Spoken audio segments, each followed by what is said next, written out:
Paz do Senhor, igreja. Vamos abrir a Bíblia no primeiro livro de Samuel, capítulo 15, versículo 22, que é o tema dessa noite: obedecer é melhor do que sacrificar. 1 Samuel, capítulo 15, versículo 22 e 23.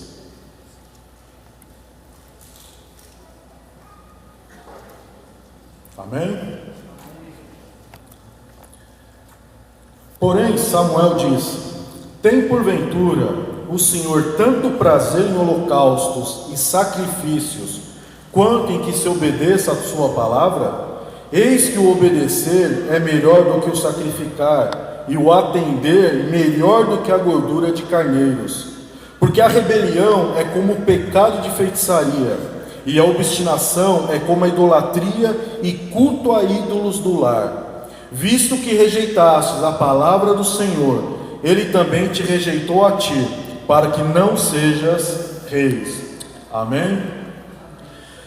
Este versículo aqui é o profeta Samuel exortando o rei Saul, devido a uma desobediência que ele teve de uma ordem do Senhor, e não só isso, mas na tentativa de corromper o próprio Deus. Ele era tão ousado que, além de desobedecer, ele tentou corromper. É mais ou menos assim: Senhor, eu pequei, eu errei, mas eu te dou uma oferta e fica tudo bem. Okay? Aqui no livro de Samuel, o livro relata a transição entre o tempo dos juízes e dos reis. Nessa época não existia ainda um rei em Israel. Tá? Após a morte de Josué, foi decretado então que juízes comandassem a nação de Israel. Ok? Esses juízes tinham controle total sobre o exército, né? Sobre toda a estrutura de Israel. E nesse período, Samuel era esse juiz.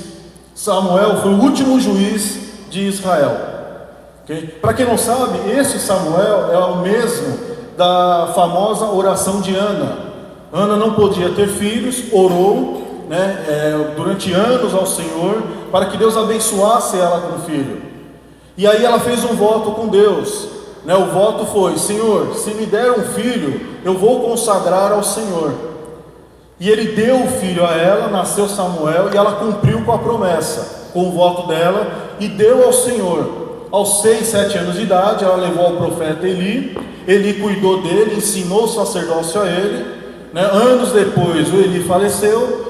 Samuel assumiu como profeta de Israel, e além disso, ele assumiu ser juiz de Israel, ok? E também o sacerdócio. Então ele tinha 3 funções em Israel: ele era sacerdote, ele era profeta e ele era juiz. Só que chegou a uma certa idade, Samuel queria se aposentar desses ofícios. Ele já estava numa idade avançada. Então, provavelmente, quem tomaria conta disso eram os filhos dele, Abias e Joel. Joel não é o profeta Joel, é outro. Só que esses dois não eram considerados como ímpios. Eles não tinham o temor que Samuel tinha, eles não tinham o cuidado que Samuel tinha com a nação. E a liderança de Israel procurou Samuel e propôs o seguinte: olha, nós não queremos os dois como comandantes da nação. Eles são ímpios, nós não confiamos nele. Faz o seguinte: decreta um rei sobre a nação, assim como as outras nações têm um rei, nós queremos também ter um rei. Naquela época, podia dizer que Israel era uma sociedade teocrática, ou seja, era um governo de Deus na sociedade. E através dos juízes, dos profetas, era passada a ordem de Deus ao povo. Naquele momento que o povo rejeitou os filhos de Samuel, eles também, de certa forma, rejeitaram a Deus. Deus, mesmo não aprovando essa atitude, concedeu o primeiro rei de Israel. E o primeiro rei de Israel foi Saul. Ou seja, Samuel foi o último juiz e Saul foi o primeiro rei de Israel. Amém? No começo do mandato de Saul, ele até que ia bem. Ele obedecia ao Senhor, ele obedecia os mandamentos de Deus. Só que ao decorrer da caminhada, ao passar dos anos, ele começou a se desviar de Deus. Ele passou a desobedecer às ordens de Deus. Ele começou a colocar os seus interesses acima do interesse de Deus. Ele passou a controlar Israel de acordo com a vontade dele, de acordo com os desejos dele. Isso passou a ser mal diante do Senhor. Por quê? Porque Deus é o Senhor, é o Senhor de Israel. E a partir do momento que Saul começou a desobedecer a Deus, Deus passou ele passou a desagradar a Deus. Tanto que naquela época, no Antigo Testamento, existiam os sacrifícios, os holocaustos. O sacrifício, a tradução no pé da letra, o significado dela no pé da letra é matar. Então o sacrifício, o que era determinado pela lei de Moisés? Era matar animais para ofertar ao Senhor. Tinha diversos aspectos do sacrifício, né? Tinha várias ocasiões, cada um numa cerimônia diferente, específica. Por exemplo, para perdoar o pecado, Deus exigia que fosse morto um cordeiro. E não era qualquer cordeiro, era um cordeiro perfeito, né? Não era um cordeiro sem pernas, cego, não, era perfeito, era saudável. É por isso que Jesus hoje tem essa analogia sendo o Cordeiro de Deus, que tira o pecado do mundo. Então naquela época, Israel ofertava sacrifícios a Deus, fazia holocausto. O holocausto é quando eles pegavam essa oferta, né, esse sacrifício de animais, e queimavam ele totalmente. E eles consideravam o holocausto como a melhor oferta. E Saul tinha essa prática, por ser de Israel. Então ele sempre oferecia sacrifícios ao Senhor. Só que Deus determinou também que quem poderia oferecer esses sacrifícios ao Senhor era somente o sacerdote. Naquela época, Samuel, além de profeta, ele era o sacerdote. Em certa ocasião, Saul, ao sair para a guerra contra os filisteus, ele queria ofertar ao Senhor. Ele queria lançar um holocausto ao Senhor. Isso era um gesto de adoração a Deus. Para quê? Para que Deus pudesse dar a vitória a ele sobre os filisteus. Porém, quem poderia fazer esse sacrifício era somente Samuel. E Samuel demorou para chegar no local da batalha. Demorou alguns dias, ele estava longe. E aí o que aconteceu? Saul, impaciente, ele mesmo, em desobediência ao mandamento de Deus, ele ofereceu a oferta. Deus já não estava satisfeito pela teimosia dele, pela obstinação dele, pela desobediência dele. Então ali, Samuel chegou logo em seguida dessa oferta e deu um recado para Saul. Falou: você acaba de perder o seu reino, você acaba de ser rejeitado por Deus pela sua desobediência, e ele já está levantando um outro para tomar o seu lugar, que seria Davi. A partir daí Deus rejeitou Saul, tudo por causa da desobediência. Passou algum tempo, Deus, através do profeta Samuel para Saul, disse o seguinte: olha, eu darei em suas mãos o inimigo de Israel, que era o povo amalequita. Você vencerá essa batalha. E naquela época era costume, quando dois povos, dois exércitos entravam em guerra, era costume do vencedor confiscar os bens do perdedor. Então eles confiscavam tesouros, confiscavam animais, confiscava, muitas vezes, alguns povos confiscavam até as mulheres desse exército que perdeu. E Deus deu uma ordem bem específica para Saul: você vai vencer a batalha, só que você vai destruir tudo, você não vai deixar um só para contar a história. Eu não quero eles vivos. Ele é um povo que quer mal Israel, e ele tinha uma aliança com Israel, Deus, e eu não quero que você traga nada de lá. Tudo tem que ficar lá, tem que ser destruído tudo. Não quero nada. Saul foi à guerra, Saul venceu a guerra, só que aí ele cometeu o pecado, mais uma vez, da desobediência. E isso foi a gota d'água para Deus. Ele, além de deixar o rei amalequita vivo, tomar ele como prisioneiro, ele ainda trouxe para Israel os melhores animais. E quando Samuel chegou ao local, ele viu aqueles animais. Samuel confrontou ele: Saul, o que você fez? E Saul, todo animado, saiu: Samuel, realmente Deus honrou o que ele falou para mim, ele cumpriu a promessa e me deu o povo amalequita, nós destruímos ele. E Samuel questionou ele: mas e esses animais aqui? Deus não tinha mandado você acabar com eles, não trazer nada? E Saul respondeu: não, mas esses animais são tão bons que eu trouxe para ofertar ao Senhor. Saul ia usar um fruto da desobediência dele para ofertar ao Senhor. Saul quis corromper o Senhor. Saul, acho que naquele momento ele passou dos limites. Ele já estava rejeitado por Deus, mas ali foi a gota d'água. E aqui Samuel então dá essa exortação a ele, que eu vou ler de novo. Tem porventura o Senhor tanto prazer em holocaustos e sacrifícios, quanto em que se obedeça a sua palavra? Eis que o obedecer é melhor do que o sacrificar, e o atender melhor do que a gordura de carneiros. Porque a rebelião é como o pecado de feitiçaria, e a obstinação é como idolatria e culto a ídolos do lar. Visto que rejeitaste a palavra do Senhor, Ele também te rejeitou, para que não sejas reis. Desse texto aqui eu tirei 4 lições para nós essa noite. Tem mais, mas só tirei 4.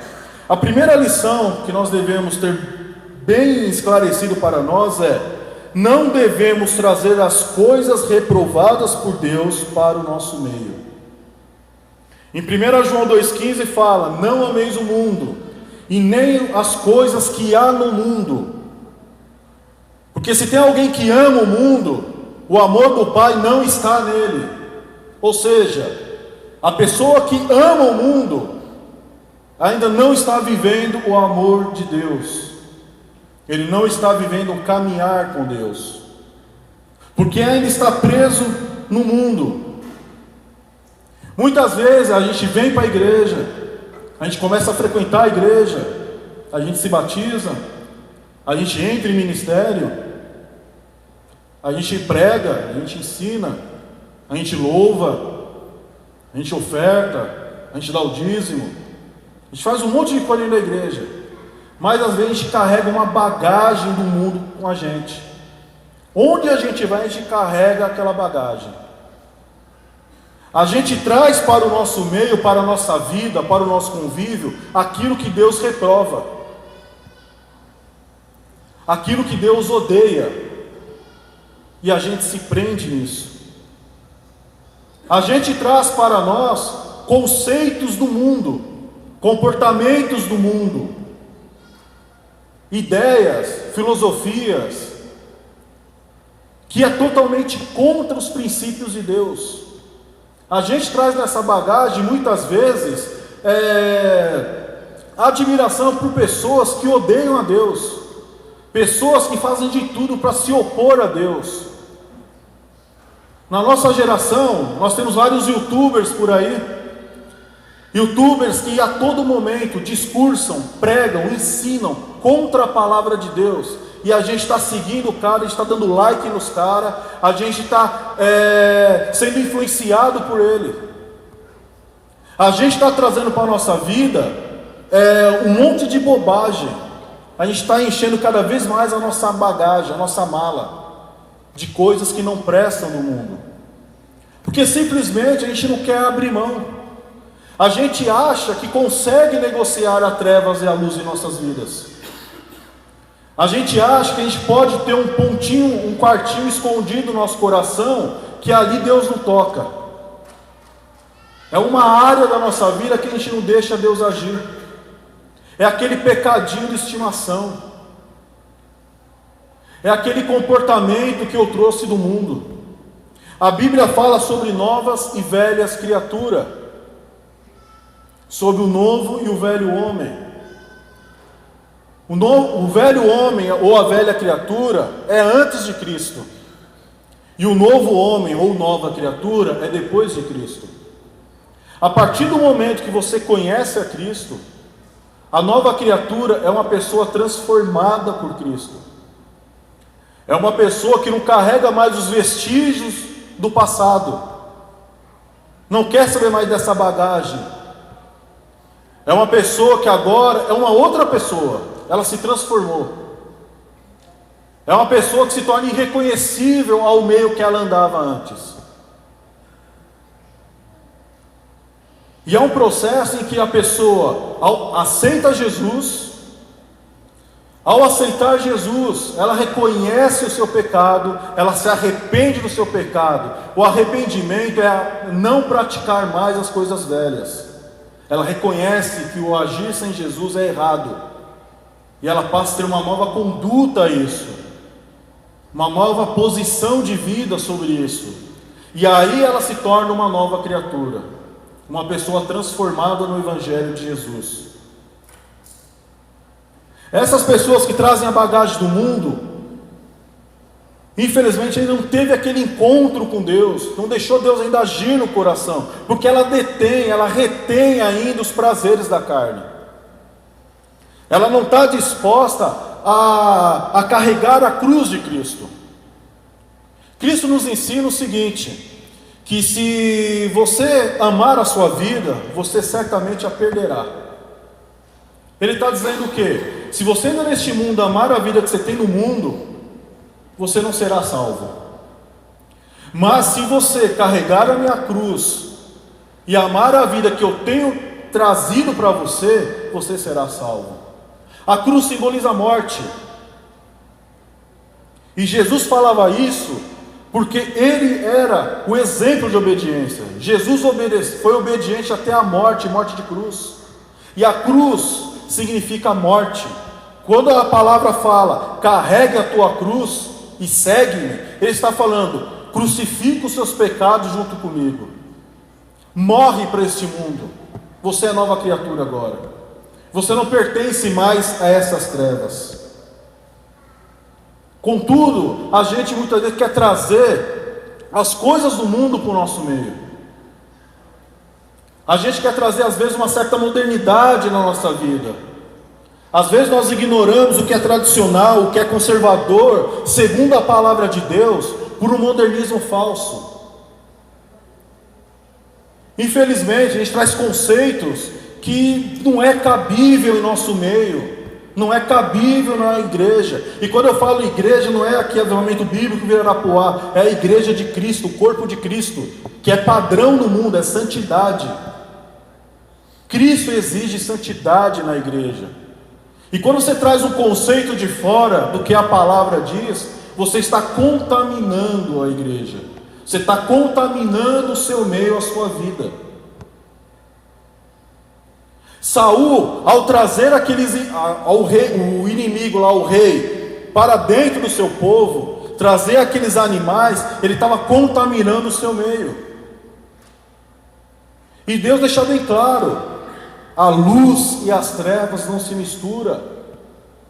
Certa hora Jesus olha para os discípulos e fala, vamos embora que o príncipe desse século está chegando, e eu não tenho nada com ele, nada, eu não tenho aliança nenhuma com ele, eu não tenho compromisso nenhum com ele. É ali, é rompido toda e qualquer ligação com esse mundo aí. É isso que Jesus nos ensina. E a gente às vezes insiste em trazer conceitos que não é bíblico. Nós trazemos comportamentos mundanos para a nossa vida. E a gente espera que aqueles que querem realmente de coração obedecer a Deus, os santos de Deus, a gente espera que eles aceitem esse mau comportamento. Porque a gente se justifica. O importante é estar dentro da igreja, o importante é estar participando. Não tem problema que a minha bagagem aqui está pesada. Não tem problema, eu consigo lidar com isso. Não é isso que Deus aceita, não é aceitável a Deus isso. Deus pede um rompimento total entre o mundo e a sua igreja. Isso significa obediência, é obediência ao Senhor. Quando você está com o seu pezinho no mundo, você está desobedecendo ao Senhor, ou seja, você não está acatando a vontade dEle. Porque o obedecer é você acatar alguém. Obedecer é você acatar uma ordem, é você fazer a vontade de alguém, mesmo que essa vontade não seja sua, mesmo que essa vontade contrarie a sua vontade, porque afinal de contas, o servo não discute, o servo obedece ao Senhor. É esse o conceito. Então muita gente fala, eu sou servo do Senhor, só que eu desobedeço ao Senhor.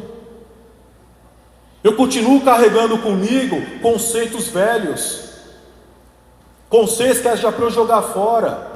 A palavra do Senhor diz, Jesus ensina que aquele que olha para trás não é digno de pôr a mão, não é digno dele.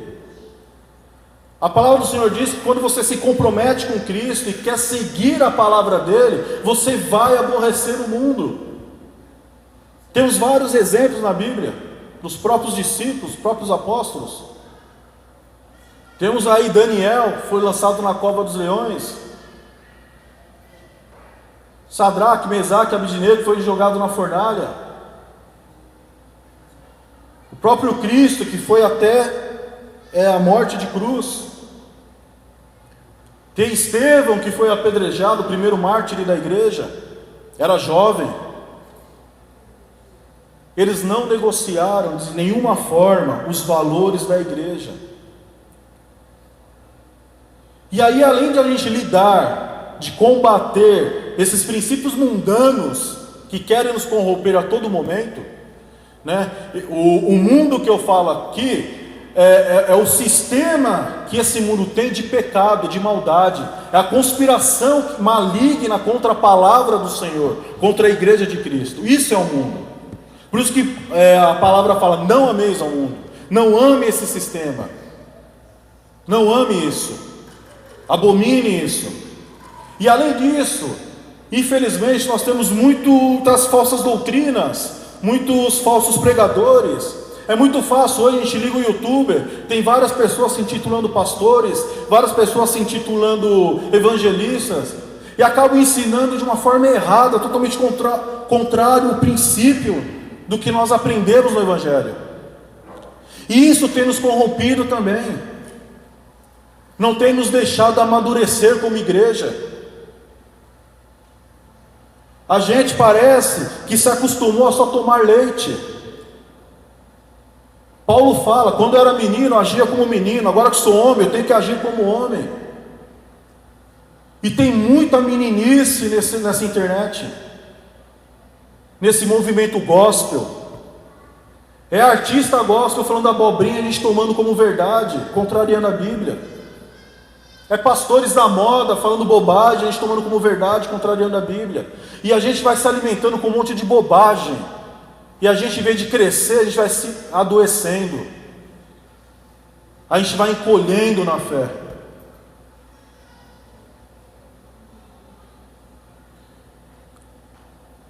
E a gente muitas vezes justifica essas coisas.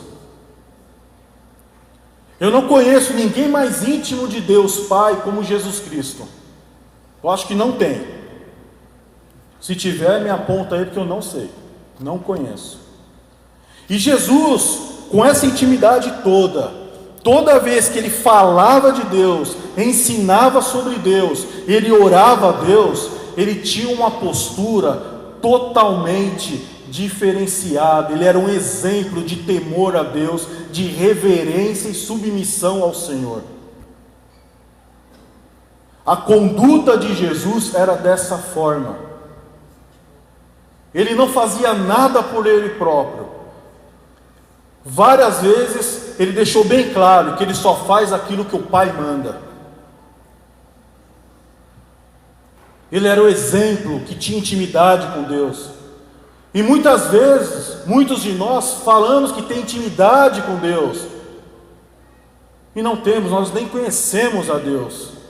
E a gente tem um discurso meio mascarado, porque a gente fala que o chamar de Deus de paizinho querido, de Jesusinho do meu coração, a gente acha que isso é intimidade. E a gente não conhece a Deus, a gente não teve um encontro com Deus na verdade.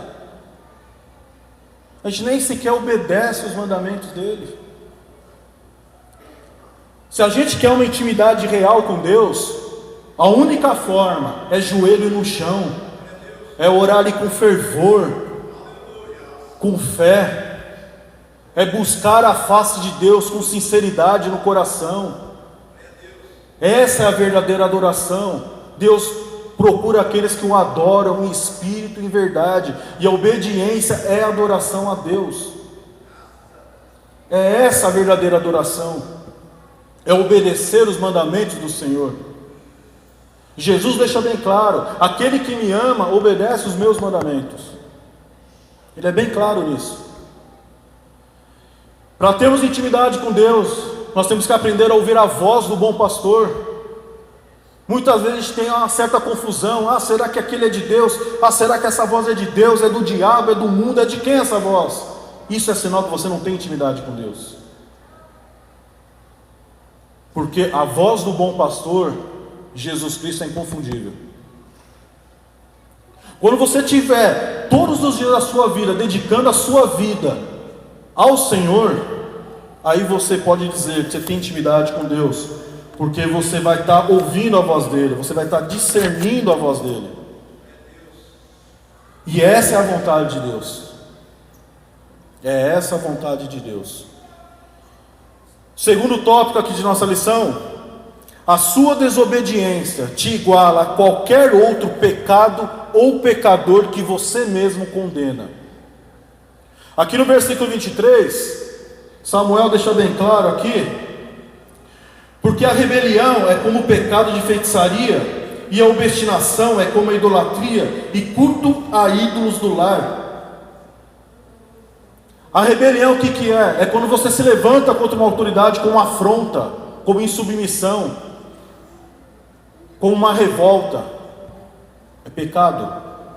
E quando você desobedece a Deus, você está afrontando a vontade de Deus, a santidade de Deus. Você está em pecado. É por isso que Samuel chama Saul de rebelde. A desobediência é rebelião contra Deus. Obstinação é a pessoa teimosa, com coração duro, cheio de orgulho, cheio de soberba, não quer dar o braço a torcer, sabe que está fazendo errado, sabe que não está no caminho certo, mas não reconhece, não é humilde para reconhecer a sua pequenez e falar: o Senhor é mais na minha vida. Não tem a capacidade de se arrepender. E aí Samuel compara esses dois pecados com outros dois pecados. Nessa época em Israel, existia uma rejeição, uma abominação muito forte contra a feitiçaria e a idolatria. A feitiçaria é real. A feitiçaria é o que? É quando pessoas mexem com o espírito das trevas, invocam espíritos malignos, fazem pacto, fazem aliança, oferece coisas em troca de favor. Quando você vê uma macumba numa esquina por aí, é um ato de feitiçaria. É a pessoa se sujeitando a Satanás. Estou te oferecendo isso, em troca você me dá isso. A feitiçaria existe. Temos o satanismo, que é considerado feitiçaria. Tudo que mexe com as forças malignas espirituais é feitiçaria. E a idolatria é quando você constrói um ídolo, seja um objeto, seja uma pessoa, seja o que for, um símbolo, e você coloca isso no lugar de Deus, e você passa a seguir aquela coisa cegamente. Você trata essa coisa como um Deus. É pecado também, abominável aos olhos do Senhor. Tanto era que o próprio Saul proibiu a idolatria em Israel, e proibiu a feitiçaria em Israel, e decretou que se houvesse alguém fazendo uma feitiçaria, ele mesmo expulsaria ou mataria. Então o tamanho desses pecados para eles era tão abominável, era tão escandaloso, que eles não aceitavam de forma alguma.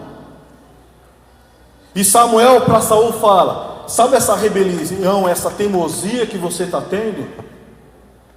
É a mesma coisa que essa feitiçaria e que essa idolatria que você tanto abomina. O pecado, a sua desobediência te iguala ao pecador, seja qual for. Aquilo que você condena, você passa a ser igual. Nos dias de hoje, por exemplo, a gente condena muito o pecado sexual, o adultério, a fornicação, qualquer tipo de imoralidade, o homossexualismo. Nós condenamos muito isso, a corrupção. Só que a partir do momento que você desobedece a palavra do Senhor, você se iguala a isso. O pervertido, o homossexual, o corrupto, passa a não ter mais diferença nenhuma de você. Você se iguala a isso. Você sai do brilho de Jesus e se suja, você se rebaixa a isso. É isso que a desobediência leva o homem. No terceiro tópico, quando você desobedece a Deus, você está fora do reino dele. Em João 15 fala sobre a videira. Jesus faz uma analogia afirmando que ele é a videira. E ele fala que o galho que tiver em mim e não gera frutos, esse galho é cortado e lançado ao fogo.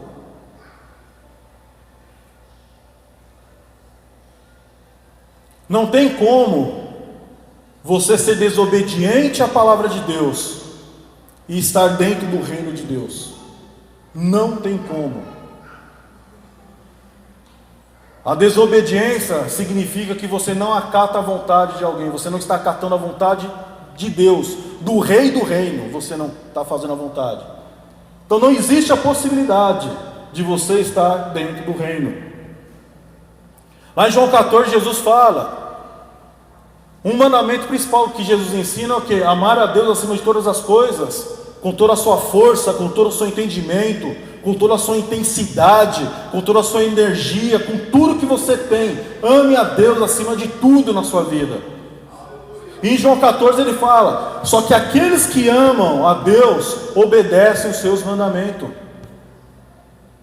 Então como você pode estar dentro do reino se você não obedece os mandamentos de Jesus?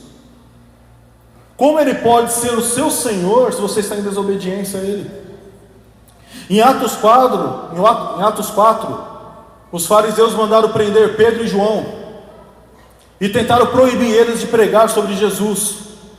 Pedro e João, com ousadia e coragem, o Espírito Santo respondeu: importa eu obedecer vocês, que são homens, ou obedecer a Deus? Eu não vou me calar, eu vou continuar pregando essa verdade. Jesus, talvez eles tenham lembrado de um ensinamento que Jesus passou para eles, para eles não se intimidarem perante as coisas, as perseguições, que o próprio Espírito colocará a palavra na boca deles. E talvez de uma outra lição também que eles tenham aprendido é que ele falou: não temam a homens, porque homens, no máximo que faz, mata o seu corpo, não faz mais nada. O máximo que um homem pode fazer na sua vida é te matar. Mas temam a Deus, obedeçam a Deus, porque além dele poder te matar, ele pode te lançar no inferno. Às vezes a gente não tem noção que a nossa desobediência está nos levando ao inferno.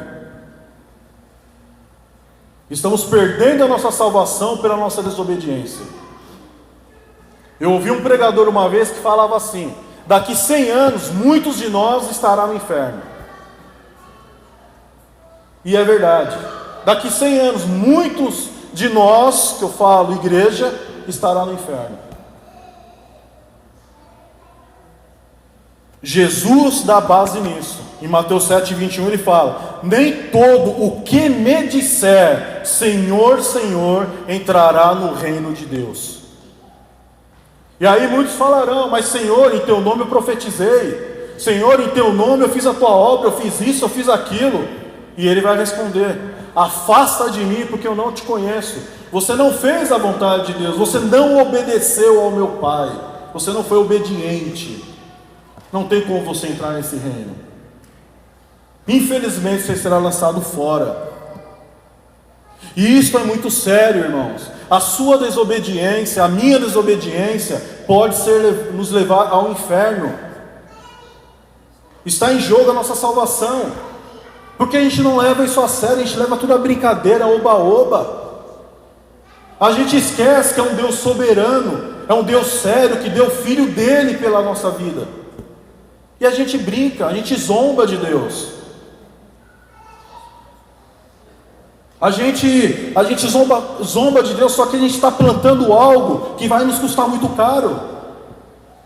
Lá em Tiago fala: o que você planta você colhe. De Deus não se zomba. Nós temos que parar de brincar com Deus. Nós temos que levar a palavra do Senhor a sério.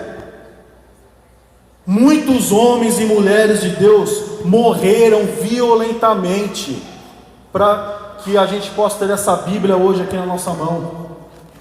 Muitos deram a vida. Muitos.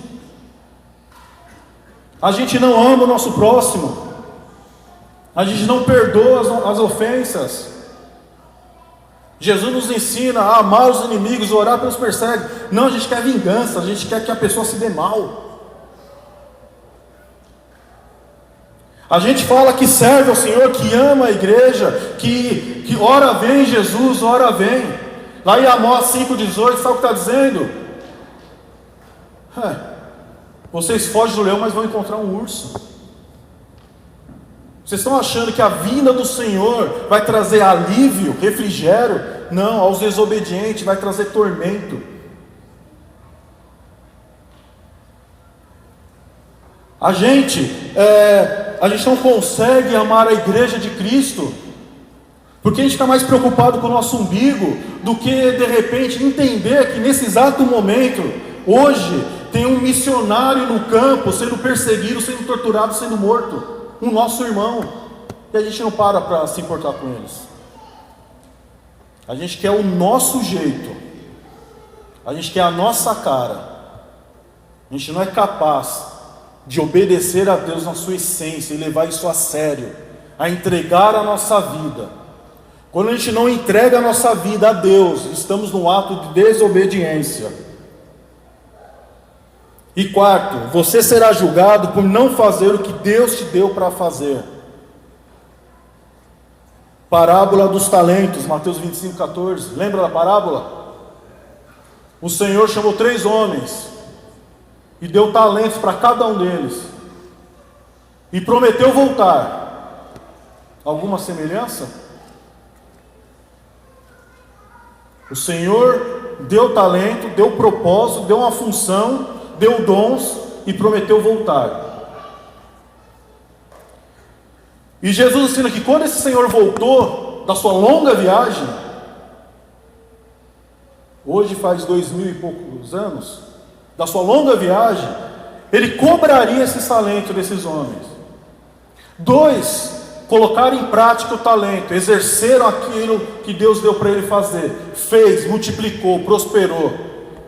E o Senhor se agradou deles e falou: bendito é você, entra no reino do meu Pai e descansa nessa eternidade.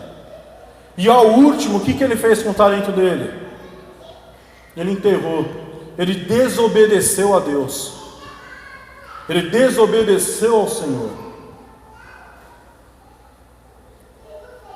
E o Senhor chamou ele de servo inútil e mandou lançar ele fora.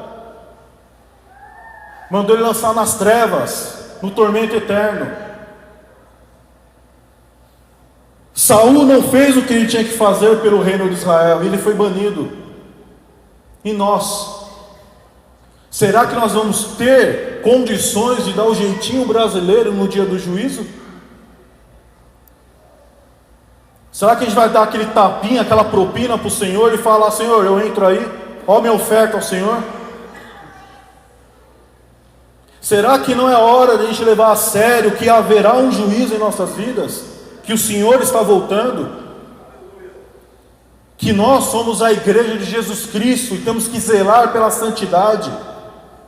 Jesus nos deu capacidade de ser leões.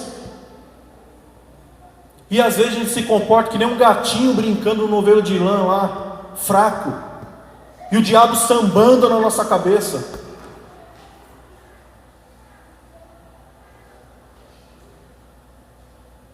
Às vezes a gente vê nesses comentários da Discovery aí, né, aqueles leões bravos na África, no seu ambiente lá na selva, caçando, impondo respeito, impondo medo. É esse leão que Jesus quer que a gente seja, essa autoridade. E aí lá na Argentina tem um zoológico que tem um leão lá dentro da jaula domesticado. E é essa a nossa vida de desobediência, sem autoridade, sem poder, sem respeito, manso, submisso ao que não é para ser submisso, deixando bem claro, domesticado às vezes pelos nossos conceitos, pela nossa religião, por Satanás, pelo mundo. Somos domados pelo nosso pecado. Jesus nos libertou e a gente se permite ser escravos novamente. Tudo por conta da desobediência. É por isso que a palavra ensina: o obedecer, o atender à voz de Deus é melhor do que sacrificar, é melhor do que tudo que você possa fazer. Não adianta você ofertar a Deus, você se dispor a Deus, se você não obedece à voz de Deus, se você ignora a sua santidade, se você não zela por ela, se você rejeita a exortação da palavra de Deus na sua vida, se você insiste em ficar com o pezinho lá no mundo, se você insiste em trazer para a tua vida, se você insiste em trocar Deus por um jogo de futebol, por um videogame, pela Netflix, pelo Capitão América, pelo cinema, pelo shopping, se você insiste em trocar Deus por um namoradinho, por uma namoradinha, por uma paixãozinha, por algum momentinho de prazer, se você insiste em trocar Deus por qualquer coisa, Jesus deixa bem claro: obedeçam ao seu Senhor. E esta é a ordem de Deus: obedeçam ao Senhor. E essa obediência é de criança até idosos. Acatar o chamado de Deus é para todos. Atender o chamado de Deus é para todos. E o fruto da obediência é você estar alinhado com Deus, é você estar ganhando galardões nos céus, a famosa pedrinha na coroa lá na eternidade, é você estar escrito no livro da vida. Esse é o fruto da obediência. Porque é até ilógico uma coisa: a gente desobedece a Deus a vida toda e depois quer entrar no reino dele. Não faz sentido. Não faz. Então nós temos que obedecer ao Senhor. Nós temos que obedecer à voz dele. E isso é muito sério, isso é muito grave. Eu não sei se vocês estão conseguindo entender a seriedade disso. Eu não sei se vocês estão conseguindo entender. E se não sou eu que vou convencer vocês, é o Espírito Santo. Mas a palavra do Senhor está dizendo esta noite: tem que haver conserto. Você tem que parar de desobedecer ao Senhor e acatar a sua autoridade como Deus. Porque senão nada vale a tua vida. Você está vindo aqui em vão. Você está exercendo sua função ministerial em vão. Porque no final ele vai falar que não te conhece, você não fez a vontade dele. Nós temos que ser o sal dessa terra, a luz desse mundo. Nós temos que ser o próprio Jesus Cristo nessa terra. As pessoas têm que olhar para nós e ver algo diferente. Pode até desprezar a gente, pode ofender, pode bater, pode matar. mas desde que seja para defender a sua fé em Cristo. Lá em Pedro fala: se você é perseguido porque você defende a tua fé, você anda com Cristo, bem-aventurado é, e glórias a Deus por isso. Mas se você dá motivo para as pessoas te apontarem e falar mal de você, coitado de você, não há glória nenhuma nisso. Nós temos que valorizar os mandamentos de Deus na nossa vida. Nós temos que parar de cuspir na cruz. Jesus morreu uma vez só, não vai morrer de novo. Não vai. Nós temos que parar de achar que haverá uma outra crucificação.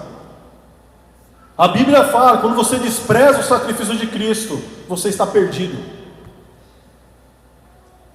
Cristo morreu pela obediência da palavra, e Ele espera que nós venhamos a obedecer também. E eu não estou aqui porque eu sou melhor que ninguém, tanto que eu estou falando no plural, estou falando na terceira pessoa, na primeira pessoa do plural, no nós, a gente. Nós somos igreja, nós temos que nos comportar como igreja santa de Cristo, como sacerdote real. Nós temos que parar de negociar com o mundo, nós temos que parar de deixar as trevas em nosso coração, nós temos que deixar de ser Saul, senão seremos rejeitados igual ele.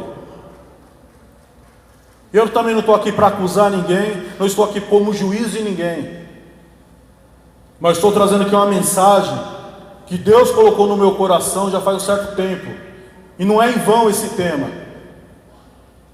Aliás, nenhum tema do culto dos jovens tem sido em vão. Todos têm um propósito, e todos estão segmentados, alinhados um no outro. Em janeiro nós pregamos aqui com o presbítero Osanir sobre tudo que for velho já passou. Em fevereiro, para aqueles que entenderam que não são mais velha criatura, a gente trouxe o chamado de Deus com a missionária Edna. Em março nós trouxemos aqui o presbítero Ari para falar sobre o amor de Deus Pai. Em abril, o pastor Elmer para falar da obra do Espírito Santo. Em maio, o presbítero Wellington do Sacomã para falar do sacrifício de Cristo, completando aí a Trindade. Em maio nós trouxemos o pastor Aline para trazer a renovação na mente, santidade na mente, melhor, santificação na mente. E hoje o tema é obedecer ao Senhor, porque em todos os cultos passados dos jovens foram dadas palavras, ministrações e ferramentas para você aprender o que realmente é servir a Cristo, para você entender o que é realmente ser um cristão, ser uma igreja. É ser um jovem bem-aventurado, é ser um jovem forte, que a Bíblia fala: jovem, sois fortes, já venceste o maligno. Não há mais justificativa, principalmente para quem vem em todos os cultos. Já aprenderam tudo? Tudo não, até hoje, né? Até agora. Para quem não veio em todos os cultos e quer as ministrações, nós temos a gravação. Só procurar a Gisele, que ela gravou todos. Isso tudo é para mostrar que a igreja de Cristo tem que se comportar como igreja de Cristo. Somos fortes em Cristo. Temos que parar de choradeira, temos que parar de mimimi, temos que parar de frescura, temos que ser homens e mulheres maduros em Jesus Cristo. Temos que parar de picuinha. Nós temos que ser pessoas de atitude, e atitude perante a Deus. Se arrependa do teu pecado, se arrependa da tua desobediência, e se volte ao Senhor essa noite. Busque a face de Deus. Você está em pecado se você está em desobediência. Se você não está cumprindo o chamado de Deus, você está em pecado. Se Jesus voltar hoje, você não vai para o céu. Você está em pecado, você está em trevas. Você está em escravidão do pecado, do mundo e do diabo. É essa a sua condição hoje, se você estiver em desobediência ao Senhor. Não tenta se iludir, não. Eu sou falho. Minha carne é fraca. Não tenta se iludir, não. Você está em desobediência, você está debaixo da ira de Deus. A ira de Deus vai vir como juízo aos desobedientes. Esses são chamados filhos da perdição. Não há salvação para estes. A palavra do Senhor diz: converta-se, arrependa-se do pecado. Quando Jesus, um dos primeiros discursos que ele faz, arrepende-se, porque é chegado o reino de Deus. Então é condicional. Se você não se arrepende do teu pecado, desculpa, você não vai entrar no reino de Deus. Não vai. Essa é a sua condição hoje. Se você é uma pessoa obediente ao Senhor, fique em paz, que o seu nome está no livro da vida. Fique em paz, que o Senhor é com você. Como eu disse, eu não sou juiz de ninguém aqui, eu não sou acusador de ninguém aqui, mas é essa mensagem que Deus colocou no meu coração. É essa mensagem que não é só para jovens, é para a igreja toda. Nós estamos vivendo um momento de desobediência. Até os princípios mais básicos da Bíblia a gente esquece. Nós esquecemos tudo, nós esquecemos como orar. A gente acha que a gente pode barganhar com tudo. A gente pode deixar tudo para depois. Nem o dízimo direito a gente entrega. E se você não entrega o dízimo, desculpa te informar, mas você está em desobediência. Aí é você e Deus. Não adianta você fazer as coisas pela metade. É sim, sim e não, não. Passou disso, é coisa do maligno. Jesus está voltando. Há 2000 anos ele veio como Salvador. Hoje ele atua como Salvador. Mas na volta dele ele vai agir como juiz. E ele é justo. E ele não vai contra a palavra do Pai, contra essa palavra aqui da Bíblia. Então eu quero fazer um apelo aqui essa noite. Mais uma vez, não estou acusando, não estou julgando, não estou dando indireta para ninguém. Essa é a mensagem que Deus me deu hoje. Mas eu quero fazer um apelo. Se você está essa noite numa condição de desobediência ao Senhor, se você foi tocado por esta palavra, se você teve discernimento que você precisa se consertar com Deus, se você precisa se voltar à obediência a Deus, se você acha que a sua conduta não está sendo aprovada por Deus, se Deus te tocou essa noite, eu quero pedir que você seja humilde. Ninguém vai te julgar, ninguém vai te acusar, mas que você venha aqui, que os pastores, o presbítero vai orar por você. Só que vem se você estiver na condição de se arrepender do seu pecado. Se for para continuar a mesma coisa, é em vão a sua vinda aqui. Se você quer uma mudança, se você não quer ser Saul, eu vou pedir para você vir aqui na frente. Isso é um ato de fé que eu estou pedindo, para você se reconciliar ao Senhor. Não é tarde demais. De repente você pode, mas eu já desobedeci tanto ao Senhor, eu já cometi tantos pecados, eu estou vivendo uma vida dupla, uma vida sem santidade, uma vida promíscua, uma vida de enganação, uma vida de mentira, uma vida hipócrita. Eu estou vivendo fora da palavra de Deus. Não é tarde para você. Há vida ainda hoje. Há Jesus ainda hoje como Salvador. Há Deus ainda com misericórdia atuando, com perdão e graça, com amor. Se volte a Ele. Busca o Senhor enquanto é tempo, que haverá um dia que não poderá mais buscar. Então eu quero pedir para aqueles que estão nessa condição, se possível, vir na frente para receber a oração dos pastores. Amém? Agradeço a igreja pela oportunidade.